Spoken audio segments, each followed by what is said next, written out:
ನಮಸ್ಕಾರ. ಎಲ್ಲರಿಗೂ ಲಂಕೆಯ ಪಯಣ, ಸೇತುವೆ ನಿರ್ಮಾಣ ಮತ್ತು ಯುದ್ಧದ ಸಿದ್ಧತೆ ಈ ಮೂಲದಿಂದ ಆಯ್ದ ಕೆಲವು ಮುಖ್ಯ ಘಟಕಗಳ ಬಗ್ಗೆ ಇಂದು ಸ್ವಲ್ಪ ಆಳವಾಗಿ ನೋಡೋಣ. ನಮಸ್ಕಾರ. ರಾಮನ ವಾನರ ಸೇನೆ ಈಗ ದಕ್ಷಿಣ ತುದಿಯಲ್ಲಿದೆ. ಲಂಕೆ ದೂರದಲ್ಲಿ ಕಾಣಿಸ್ತಾ ಇದೆ. ಈ ಪಯಣದಲ್ಲಿ ಅವರಿಗೆ ದೊಡ್ಡ ಅಡೆತಡೆಗಳು ಬಂತು. ಸೇತುವೆ ಕಟ್ಟಬೇಕಾಯ್ತು.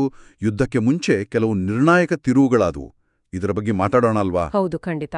ಇದು ಬರೀ ಸೈನ್ಯ ಒಂದು ಕಡೆಯಿಂದ ಇನ್ನೊಂದು ಕಡೆಗೆ ಹೋದದ್ದಲ್ಲ. ಇದೊಂದು ಹೇಗೆ ಹೇಳೋದು, ಮುಂದೆ ನಡೆಯುವ ದೊಡ್ಡ ಧರ್ಮ ಅಧರ್ಮ ಯುದ್ಧಕ್ಕೆ ಅಡಿಪಾಯ ಹಾಕಿದ ಹಾಗೆ. ಹೌದು. ಹಲವು ಪರೀಕ್ಷೆಗಳು ಇದರಲ್ಲಿ ಇದ್ವು. ಒಂದೊಂದು ಘಟನೆಯೂ ಯುದ್ಧದ ದಿಕ್ಕನ್ನೇ ಬದಲಿಸುವ ಶಕ್ತಿ ಹೊಂದಿತ್ತು ಅಂತ ಹೇಳ್ಬಹುದು. ಸರಿ, ಹಾಗಾದ್ರೆ ಮೊದಲು ಸಮುದ್ರದ ವಿಷಯಕ್ಕೆ ಬರೋಣ. ಸೈನ್ಯ ದಡ ತಲುಪಿದಾಗ ಮುಂದೆ ಬರೀ ನೀರು, ದಾರಿನೇ ಇಲ್ಲ. ಆಗ ರಾಮ ಸಮುದ್ರ ದೇವನನ್ನ ಪ್ರಾರ್ಥನೆ ಮಾಡ್ತಾನೆ. ಆದರೆ ಸಮುದ್ರ ದಾರಿ ಬಿಟ್ಕೊಡೋದಿಲ್ಲ. ಇಲ್ಲ. ಆವಾಗ ರಾಮನಿಗೆ ಕೋಪ ಬರುತ್ತೆ. ತನ್ನ ಬ್ರಹ್ಮಾಸ್ತ್ರವನ್ನೇ ಪ್ರಯೋಗ ಮಾಡೋಕೆ ಸಿದ್ಧನಾಗ್ತಾನೆ.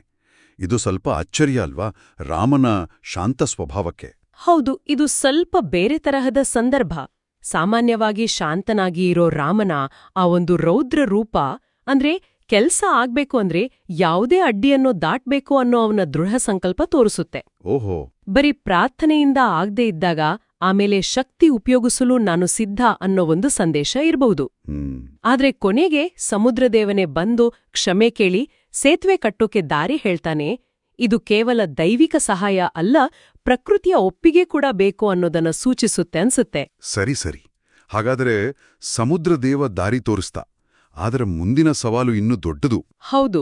ಇಷ್ಟೊಂದು ದೊಡ್ಡ ಸೇನೆ, ಲಕ್ಷಾಂತರ ವಾನರರು ಈ ಸಾಗರವನ್ನು ದಾಟೋದು ಹೇಗೆ? ಇಲ್ಲಿಂದ ಶುರುವಾಗುತ್ತೆ ನೋಡಿ ಆ ಪ್ರಸಿದ್ಧ ಸೇತುವೆ ನಿರ್ಮಾಣದ ಕಥೆ. ನಳನ ಪಾತ್ರ ಇಲ್ಲಿ ತುಂಬಾನೇ ಮುಖ್ಯವಾಗುತ್ತೆ ಅಲ್ವಾ?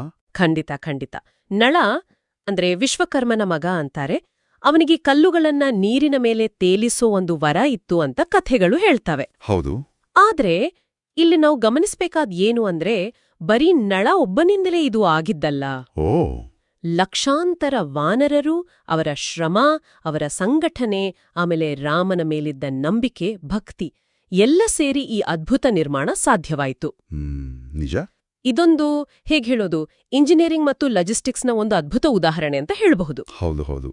ಕೇವಲ 5 ದಿನದಲ್ಲಿ 100 ಯೋಜನೆ ಉದ್ದದ ಸೇತುವೆ ಕಟ್ಟಿದ್ರು ಅಂದ್ರೆ ಆ ವೇಗ, ಆ ಸಂಘಟನೆ ಅಸಾಮಾನ್ಯವೇ ಸರಿ. ಹೌದು, ಅಷ್ಟೇ ವೇಗವಾಗಿ. ಸರಿ, ಈ ಕಡೆ ಸೇತುವೆ ಕಟ್ಟಿ ಸೈನ್ಯ ಲಂಕೆಯ ಕಡೆಗೆ ಹೋಗ್ತಾ ಇದೆ. ಇನ್ನೊಂದು ಕಡೆ ಲಂಕೆಯಲ್ಲಿ ರಾವಣ ಯುದ್ಧಕ್ಕೆ ಸಿದ್ಧತೆ ಮಾಡ್ಕೊಳ್ತಾ ಇದ್ದಾನೆ. ಆದರೆ ಆಗ ಒಂದು ಅನಿರೀಕ್ಷಿತವಾದ ದೊಡ್ಡ ತಿರುವು ನಡೆಯುತ್ತೆ. ರಾವಣನ ಸ್ವಂತ ತಮ್ಮ ವಿಭೀಷಣ ಅವನ ಅಣ್ಣನಿಗೆ ಬುದ್ಧಿ ಹೇಳ್ತಾನೆ, ಸೀತೆನ ವಾಪಸ್ ಕಳಿಸು ಅಂತ. ರಾವಣ ಕೇಳಲ್ಲ. ಆಗ ವಿಭೀಷಣ ಪಕ್ಷ ಬದಲಿಸಿ ರಾಮನ ಹತ್ರ ಬಂದು ಸೇರ್ಕೊಳ್ತಾನೆ. ಇದು ಕಥೆಯಲ್ಲಿ ಒಂದು ದೊಡ್ಡ ಟರ್ನಿಂಗ್ ಪಾಯಿಂಟ್. ಹೌದು ಹೌದು. ವಿಭೀಷಣ ಬಂದು ಸೇರಿದ್ದು ಇದೆಯಲ್ಲ, ಅದರ ಪ್ರಾಮುಖ್ಯತೆ ಬರೀ ನೈತಿಕ ಬೆಂಬಲಕ್ಕೆ ಸೀಮಿತವಾಗಿಲ್ಲ. ಯುದ್ಧತಂತ್ರದ ದೃಷ್ಟಿಯಿಂದ ನೋಡಿದ್ರೆ ಇದು ಬಹಳ ಮುಖ್ಯವಾದ ನಡೆ. ಯಾಕಂದ್ರೆ ವಿಭೀಷಣನಿಗೆ ಲಂಕೆಯ ರಹಸ್ಯಗಳೆಲ್ಲ ಗೊತ್ತಿತ್ತು. ಹೌದು, ಒಳಗಿನವನಲ್ವಾ? ರಕ್ಷಣಾ ವ್ಯವಸ್ಥೆ ಹೇಗಿದೆ, ಎಲ್ಲಿ ದುರ್ಬಲವಾಗಿದೆ, ಈ ಎಲ್ಲಾ ಮಾಹಿತಿ ರಾಮನಿಗೆ ಸಿಕ್ತು. ಇದು ಯುದ್ಧದಲ್ಲಿ ತುಂಬನೇ ಸಹಾಯಕ್ ಬಂತು. ಅದಕ್ಕಿಂತ ಮುಖ್ಯವಾಗಿ ರಾವಣನ ಸ್ವಂತ ತಮ್ಮನೇ ಧರ್ಮದ ಕಡೆ ನಿಂತಿದ್ದು ರಾಮನ ಹೋರಾಟಕ್ಕೆ ಒಂದು ದೊಡ್ಡ ನೈತಿಕ ಬಲ ಕೊಟ್ಟಾಗಾಯಿತು. ಹೌದು, ಅದು ನಿಜ. ಮತ್ತೆ ರಾವಣನ ಕಡೆಯವರ ಧೈರ್ಯ ಸ್ವಲ್ಪ ಕುಗ್ಗಿಸಿರಬಹುದು. ಇದು ಏನದು, ಧರ್ಮ ಅನ್ನೋದು ರಕ್ತ ಸಂಬಂಧಕ್ಕಿಂತ ದೊಡ್ಡದು ಅನ್ನೋದನ್ನ ತೋರ್ಸಿಟ್ಟ ಹಾಗಾಯಿತು. ಹಾಗಾದ್ರೆ ನಾವು ನೋಡೋದಾದ್ರೆ ಸಮುದ್ರದ ಅಡ್ಡಿಯನ್ನ ದಾಟಿದ್ರೂ, ಅಸಾಧ್ಯ ಅನ್ನೋ ಸೇತುವೆಯನ್ನ ಕಟ್ಟಿದ್ರೂ, ಆಮೇಲೆ ಶತ್ರುಪಾಳ್ಯದಿಂದಲೇ ಒಬ್ಬ ಮುಖ್ಯವಾದ ಮಿತ್ರನನ್ನ ಪಡೆದುಕೊಂಡ್ರು. ಈಗ ರಾಮನ ಸೈನ್ಯ ಲಂಕೆಯ ಯುದ್ಧಕ್ಕೆ ಪೂರ್ತಿಯಾಗಿ ಸಿದ್ಧವಾಗಿದೆ ಅಂತ ಹೇಳ್ಬೋದು. ಈ ಘಟನೆಗಳೇ ಒಂದೊಂದು ಸಣ್ಣ ಯುದ್ಧದ ತರಹ ಇವೆ. ನಿಜ ನಿಜ. ಈ ಹಂತದಲ್ಲಿ ನಾವು ನೋಡೋದು ಬರೀ ದೈಹಿಕ ಸಿದ್ಧತೆಯಲ್ಲ, ನಾಯಕತ್ವದ ಪರೀಕ್ಷೆಯಾಗಿದೆ. ತಂಡದ ಶ್ರದ್ಧೆ, ದೈವದ ಅನುಗ್ರಹ, ವೈಯಕ್ತಿಕ ಗೊಂದಲಗಳು ಎಲ್ಲವನ್ನೂ ದಾಟಿ ಅಂತಿಮ ಯುದ್ಧಕ್ಕೆ ವೇದಿಕೆ ರೆಡಿಯಾಯಿತು.